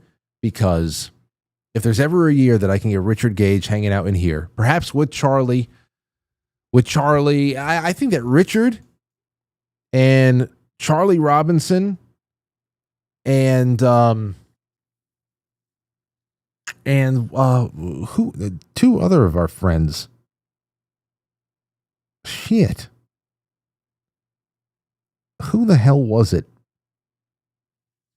Oh, Donald Jeffries. Donald Jeffries was there. That might have been last September or the September before. They were all in New York City doing presentations together. I was trying to get them all in here. Imagine how awesome that would have been. Anyway, all the things that could have happened but didn't. Anyway, let's keep going with this, shall we? I'm going to read your super chats while people find the nerve to call in. Ghost Smith 801 says, how long was 9/11 planned? Did I miss that part? Well, if you want to put a time frame as far as the actual laying the physical preparations for the day, I asked about Building 7. Because when you hear someone like Larry Silverstein, you go back and you listen to that infamous interview when he's directly addressing Building 7 and his conversation with firemen and saying, oh, it's there's already been so much loss of life. Let's just pull it. And you could say, oh, I'm pulling out all of the people inside, but still you need to then rely on the fact that carpets, furniture, cubicles, that was going to take the whole damn building down, even across the board in 6 seconds. So, obviously, it's demolition terms, no doubt about it. He had a lot of money that he stood to make for the demolition of all those buildings, no doubt about it. Doubled down on terrorist insurance and everything. They were rife full of asbestos and all that stuff. You want to talk about, that's just like the thermites, the least bit of what was in the air down there for months. But for you, Jay Semo, or no, the last one, Ghostsmith, I asked him, okay, for Larry Silverstein to have the option to just pull it and have the fire department, that's the most ridiculous thing there too, to have the fire department, obey orders? If you ever told the fire department, okay, tear the building down, blow it up, what are they going to do? You got it, sir. The fire department, you're talking about specialized demolition teams that have to go in there. And a building that size, as Richard said tonight, would take about a month to rig up. A month. Jay Semo says, Gage, speaking frankly, love it. We've been following Gage for years. Great show. Thanks. Have a great vacation. And then Astro Emmy. It's been a while since I've seen Astro Emmy. Been listening since 2017. You have a unique yet classic radio voice and fantastic insight and people skills. I love your content. Emmy, thank you so much for that. It makes me feel wonderful. That makes me feel wonderful that you've been watching that long and that I haven't scared you away. And that's the kind of feedback that makes me willing to do almost anything to get better. Almost anything. Okay? Why I say that? Because we're going to carry that into Film Club tonight. Because we'll be talking about obsession in Film Club tonight with the Prestige. Let's take a call. Ryan from Minnesota. Go ahead. You're on the air. Hey, Frank. How you doing? It's good to hear from you. Yeah, good to talk again. Yeah, last 9/11, I sent you a video that apparently Richard Gage does not have, and it's one that's really up close with audio, showing charges going off from low to high. And you can see the explosions go low to high, and then the building comes straight down. And I don't know if you still have that email, but boy, I think you should get that one to him, that video. It's like the most smoking gun video I've ever seen, and I sent it to you last 9/11, I believe. Well, I'll look at your. I will definitely go check it out, and then I'll ask him about it too, because again, we got the abridged version of his full. I think he does a 30, a 60, and maybe even a 90-minute presentation. So he may. I can't imagine that he has missed any kind of footage that's out there that's publicly available. But I will go check that out again. And you said it from low to high. Yeah, you can see charges going off low, going up the building, and you can hear it. If you turn the audio up, it's just like boom, boom, boom, boom, boom. And when he was just showing that World Trade Center 7 part at the beginning of the presentation, I'm like, that would be the perfect place to insert that video. But he didn't seem to have it, or maybe he has it somewhere else. But boy, why wouldn't you have that video if you knew of it? It's really damning evidence. So. Right, absolutely. Well, I appreciate that, and thank you for the reminder. Yeah, and I can send it again if you don't find it, if you erase your past emails. I've got it saved on my tablet. So either way, make sure you send it to me again before September hits, because we always something always comes up right now. Well, send it to me. I can't tell you it's gonna get in, but either way. No. I'm just saying I'll send it to you that way if you ever want to pass that on to you. Got it, and I'll star it, or if it's depending on where the video is hosted, I'll download it and I'll put it into a folder. I have a lot of raw files on folder and on folders, categorized folders for anniversaries and events and different subject matter. I have the Donald Trump thing in here. I know I have the Trump thing. That's like a special media thing I have. Where's the? Let me see. Hold on. Trump. Hold on. It's in here. I guess. Oh yeah, here it is. Here. No. Here it is.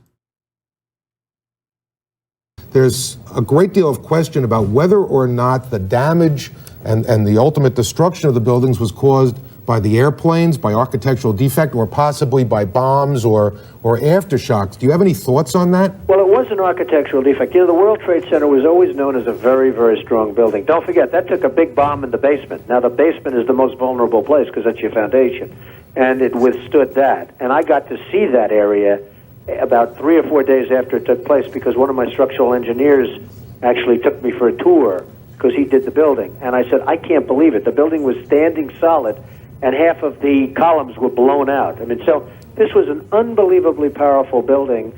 If you know anything about structure, it was one of the first buildings that was built from the outside. The steel, the reason the World Trade Center had such narrow windows is that in between all the windows, you had the steel on the outside. So you had the steel on the outside of the building. That's why when I first looked, and you had big, heavy I-beams, when I first looked at it, I couldn't believe it, because there was a hole in the steel. And this is steel that was, you remember the width of the windows in the World Trade Center, folks. I think if you were ever up there, they were quite narrow. And in between was this heavy steel. I said, how could a plane, even a 767 or 747, or whatever it might have been, how could it possibly go through the steel? I happen to think that they had not only a plane, but they had bombs that exploded almost simultaneously, because I just can't imagine anything being able to go through that wall. Now, Richard comes with a little bit more,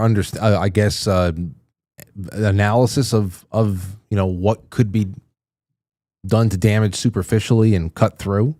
But regardless, there would have to be some assistance. There'd have to be some assistance, no?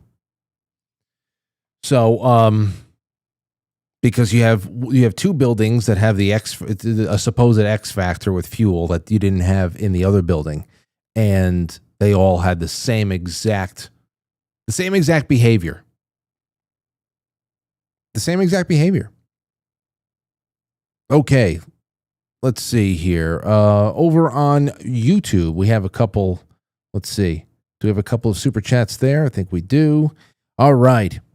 Road Trip says, never forget these Biden bad faith actors are always acting in bad faith. Never give any of them any sympathy. That would be like falling for their prestige.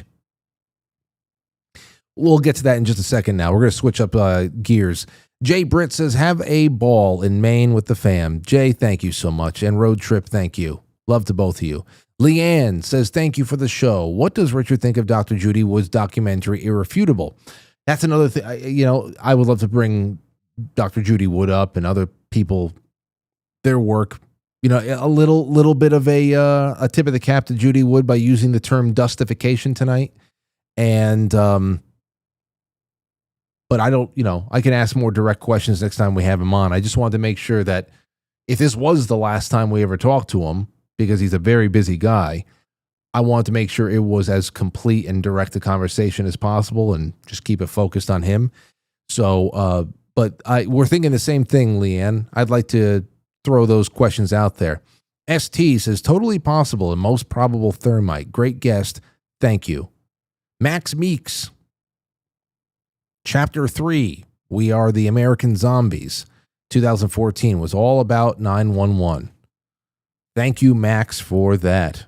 All right, let's see here. Over on quitefrankly.tv, it's 8:37. We're going to switch it up just a little bit here. NX17 says, Mr. Richard Gage is a man of courage. Hold on, I had to reload. That's why, again, man of courage and intelligence, a true patriot. Thank you, sir. Happy anniversary, Eve.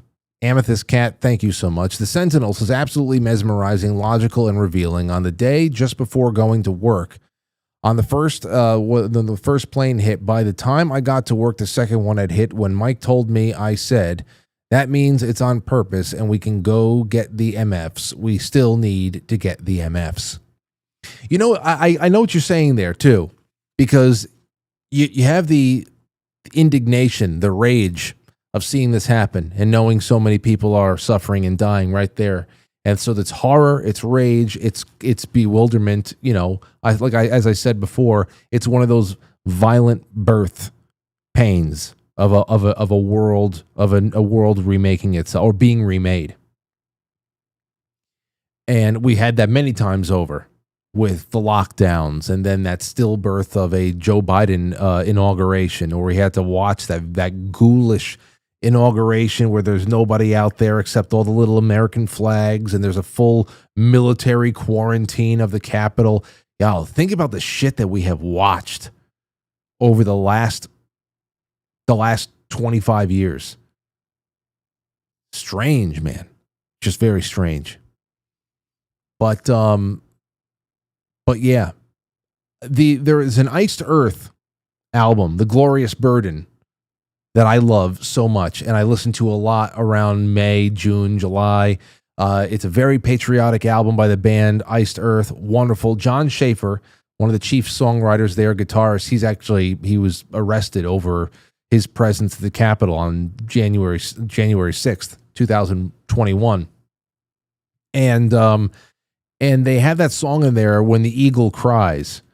And when it came out, it's a little, it pumped me up. You got Tim Ripper Owens on there on the vocals, and it grew on me over the years, because first we heard it like, damn, yeah, let's go get those bastards.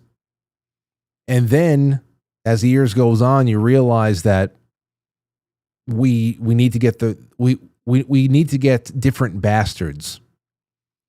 And then the song starts becoming beautiful again because it's still something that was done to us, and there are still people who need to pay, and we still love our country.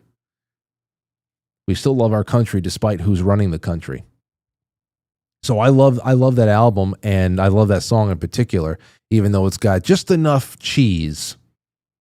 Great album, really awesome album. But that's what I'm talking about. We still need to get the motherfuckers. Okay, Hogleg71, thank you. And the Sentinel again, while I trust Cash and Dan, I don't believe Epstein killed himself. I believe he is in the witness protection program. If you're Cash and Dan, you have to repeat the party line or there's no witness protection. There's one way of looking at it. Safety Net says, happy, healthy anniversary blessings, Frank and Lauren. One love, Lynn.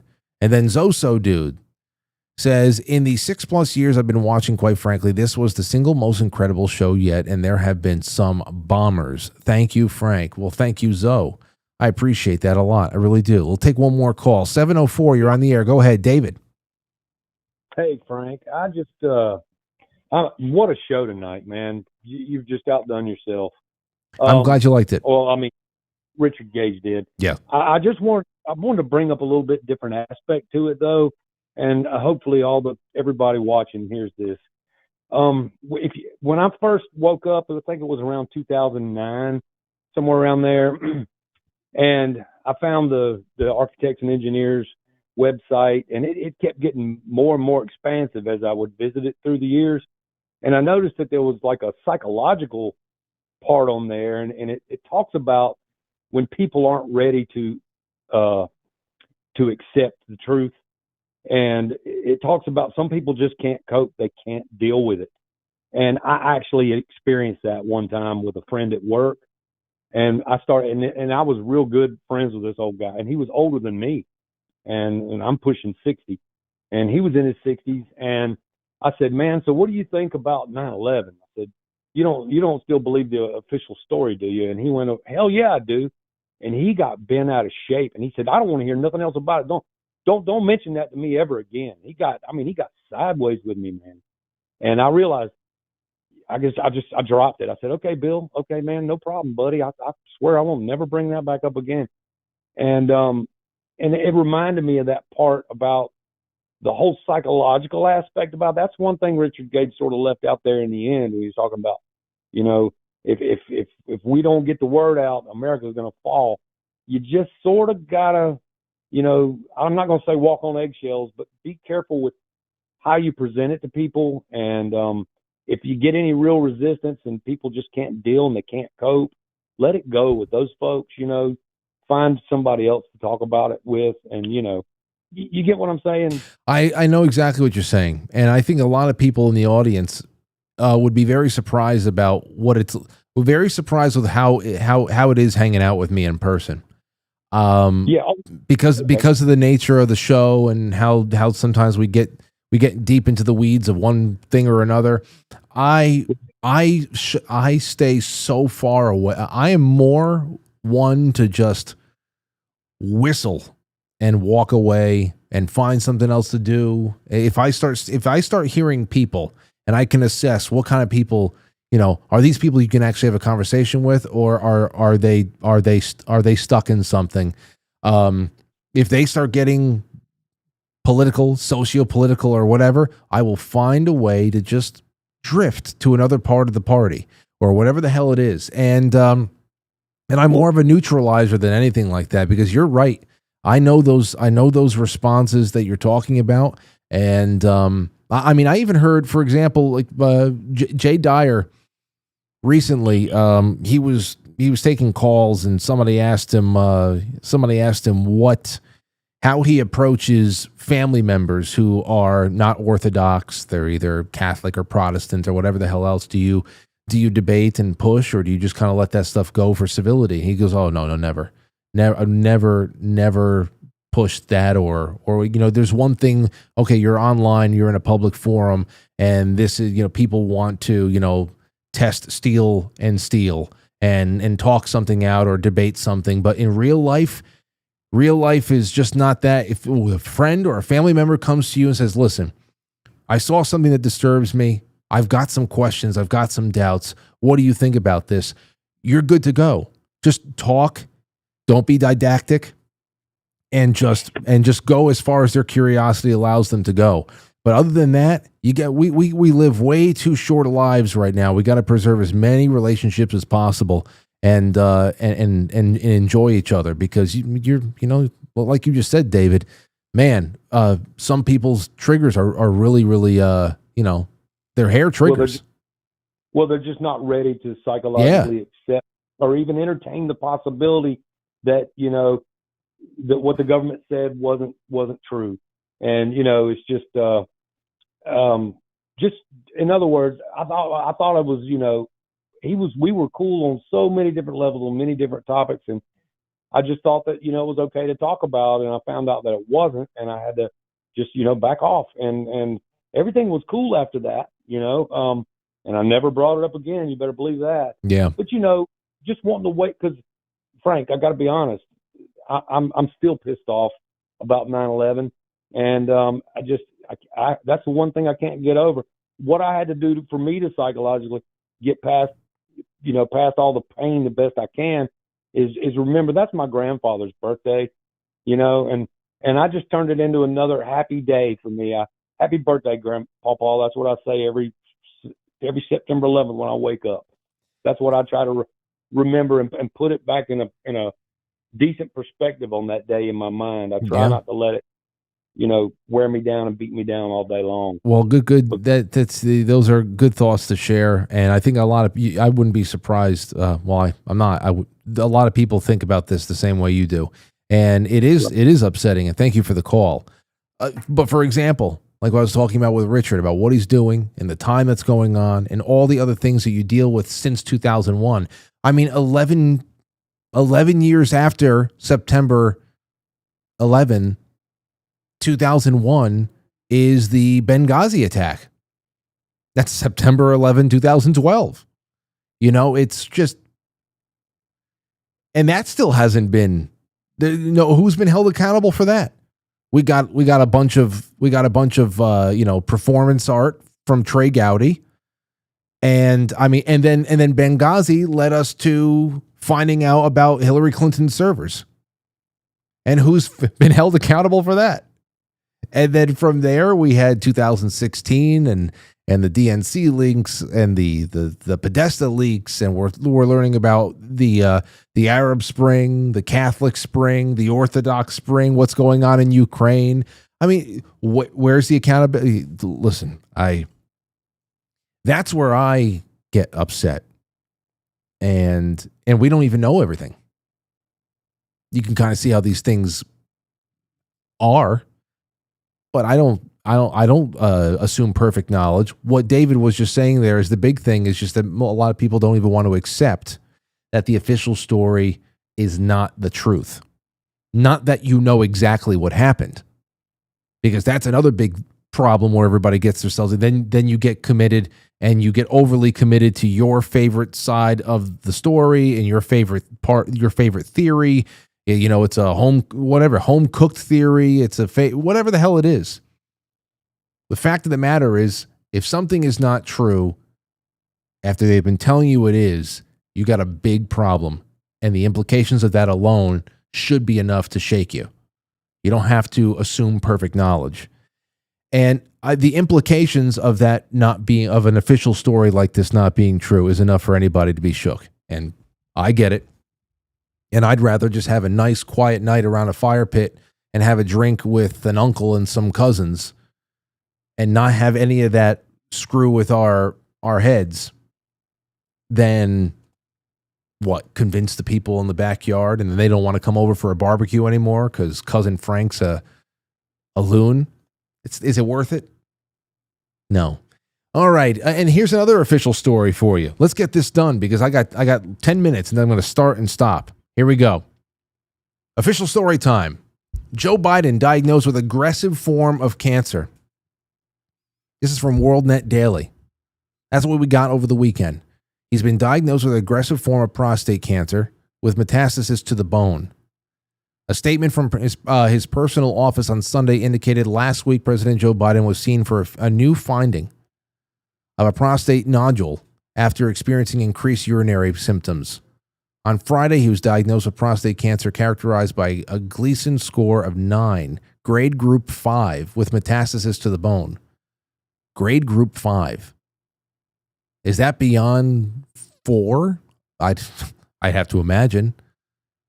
I don't know, but it sounds very bad. And then Scott Adams comes out and says, I have the same exact thing and I'm not going to live past the summer. He said that, which is awful to hear this shit. But, you know, with Joe Biden, this is something else, though. With how extensive it is. How fast did it move around? How long has it's been there? And this is where everybody's starting to ask questions. And those who have always been in the position to cover up one thing and promote some other theory, they are at it again, and they're pitting you against each other. For example, this one came up. This came up. It made a lot of people remember this, and I remember talking about it on the show. MSN from 10 months ago. Joe Biden's brother Frank makes shocking statement about his brother's decision to drop out of the presidential race. Here's what he said. President Joe Biden's youngest brother said Sunday he believes that the 81-year-old was bowing out of the race due to health concerns. Frank Biden made comments to both ABC and CBS, telling CBS, in my humble opinion, absolutely, the president's health was part of his decision. Selfishly, I will have him back to enjoy whatever time he has left. Whatever time he has left, Frank Biden told CBS.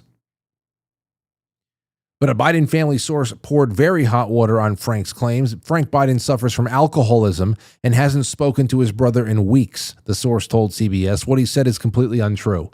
They called him a drunk and told him to shut up. 10 months later, Joe Biden has extremely advanced cancer on top of whatever the hell else is going on cognitively. You could say one begets the other.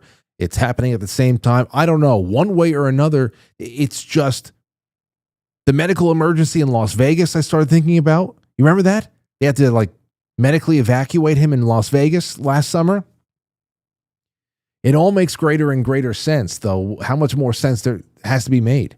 Cognitively, there's a declining ability there. And then we've always been wondering about what cocktail of drugs he was being used just to keep him semi-locked in. But if this is true, the cocktail must have been massive. And of course, the diagnosis, the murder comes out. The murder. I'm thinking about that Dick Van Dyke series from the 90s, Diagnosis Murder. You didn't think I know that one. I watched it because my grandmother watched it, so I watched it too. Diagnosis Murder. Dick Van Dyke can be president. At 105, he can still probably do it. Anyway, the news comes out about Robert Hur, the special counsel who was looking into all of the classified materials that Biden was hiding behind the wiffle ball bats in his garage. And they're saying that, it's coming out at the same time. There's leaked audio of him talking about, talking to Biden and talking about the stuttering and not being able to recall really any kind of, some pretty pivotal moments in his life and his relationship with his son and all that other stuff. And then you say, okay, well, yeah, that is pretty interesting. You have this diagnosis of Biden around the time that the Robert Hur tapes come out. But you remember back in 2024, it's late winter of 2024, that when they chose not to prosecute Biden because of the classified materials, it was because Robert Hur said, well, at least in part, is that if he was ever going to go in front of a jury, that he was going to come off as a well-meaning elderly man with memory problems. Poor memory, he said. So, and at that point, in 2024, winter of 2024, Biden still had months left of his candidacy and nearly a year left of his presidency, which is why everybody at this point is wondering who the hell was signing everything. This auto pen stuff, who was in charge of it, what was going on. And if people are, how dare you? His mental capacity is fine. He could ride a bike still. Not well. But, I mean,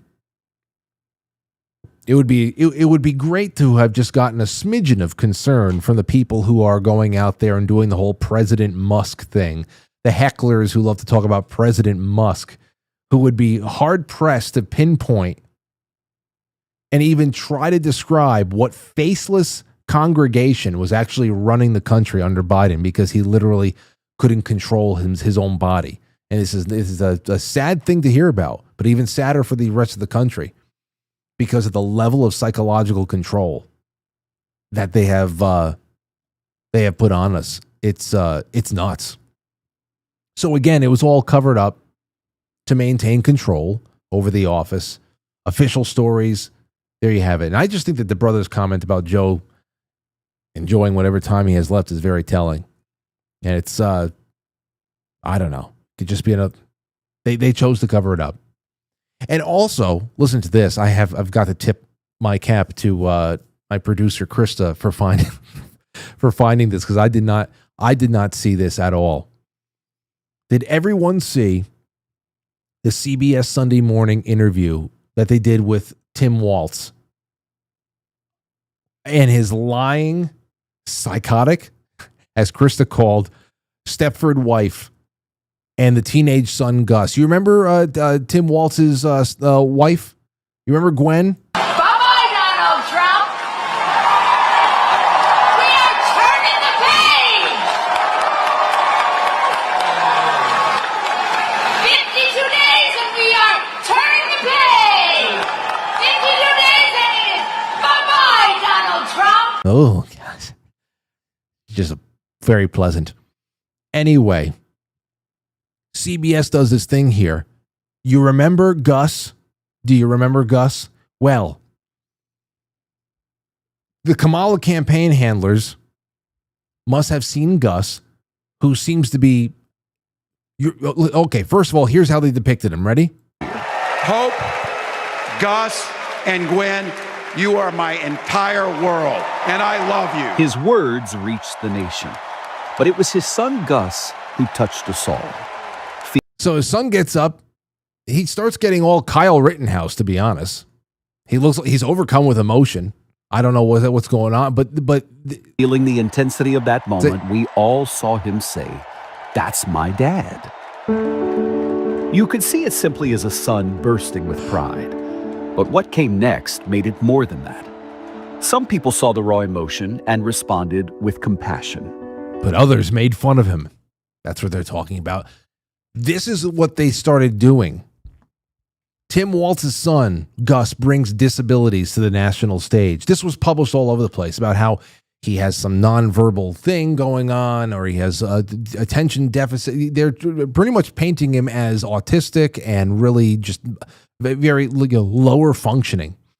Then you have this incredible interview that comes out. Hold on. Take a look at this. Here it is around, 3:20? Trying to find the clip. There you go, the 3-minute mark. So Gwen and Tim and their advisors, they use this term as like nonverbal to describe Gus's condition, and their new saying, now they're saying that it doesn't affect his ability to speak at all. And we have these outstanding journalists and hard-hitting investigative reporters in the mainstream media like CBS. They're looking at this and they're looking the other way when he sits down in front of a camera and he puts on this performance. One of the most normal people that you could find. Gus was diagnosed. Funny, I was like, oh, well, we got that wrong. He talks all the time. Benny? Yeah. I'm a little slow. Gus was diagnosed in the 6th grade. Routine really helps me, consistency. So I think my mom and me were like, all right, let's go try and figure some stuff out. But dude, he's normal. If he's autistic, it must be like 0.02%. What does this mean? What is this? I think it's just so crazy. So crazy here. The choices that were made at this point. Did they make a decision to play? Was he drunk that night? When did they start saying, hey, maybe we can use his behavior as a way to like corner the disability market or something in the electorate or whatever? I just don't know. And to think about this, he's totally, listen, he's normal. Ain't nothing holding him back. Say, oh, he had a really good speech therapist. Yeah. That's not what we're talking about over here. It's the eye contact. It's everything. So as we say goodnight tonight, as I go off on my little excursion, and I'll be talking to you along the way, just think about this as we say goodnight. On one hand, they were trying to hide Joe Biden's disabilities. And on the other hand, they're trying to disable Tim Walz's son. And this is just the games that are played with us constantly. So again, you want to say it's a feather in the cap of the black magicians of the media. Well, we're going to talk about more magicianship in a little bit. Thank you again to Richard Gage. Thank you to all of you out there in the audience. It's been wonderful. Again, I will be updating from the road on Instagram through stories, and then also on Patreon, Subscribestar. That's where I can post a little bit more, daily videos and pictures and stuff like that. And I'll find a place to do a live stream somewhere, because there's plenty of downtime, and I think that I'd enjoy that, and I think so would everybody else. So I appreciate you guys. Let me just make sure I didn't miss everything. Prism 1776 says steel can visibly be seen disintegrating and turning to dust in midair as it falls. Everything else, planes, no planes, the bullet clip explosives are all distractions, period. Yeah, no doubt. No doubt. And when he was talking about thermite, we can get into all the other stuff that we saw that day. Orange lava pouring out the sides of the buildings. It was pouring out like a river. Like, what is this? How is it possible? Orange molten metal pouring. It's liquid. Yes, Cacao says happy 8th anniversary to you and Lauren. Thank you, Justin. Thank you, Zoe. You guys are fantastic. Love you all. NX17 says happy anniversary, Frank. And Witchy Poo. And you guys, I'm going to be releasing the scratching. And then don't go anywhere. Don't go anywhere, because I'll be starting another stream up in just a few moments, and we're doing our film club. So you guys and gals, thank you again, and we'll be with you shortly. Good evening. I'll catch you on the flip side.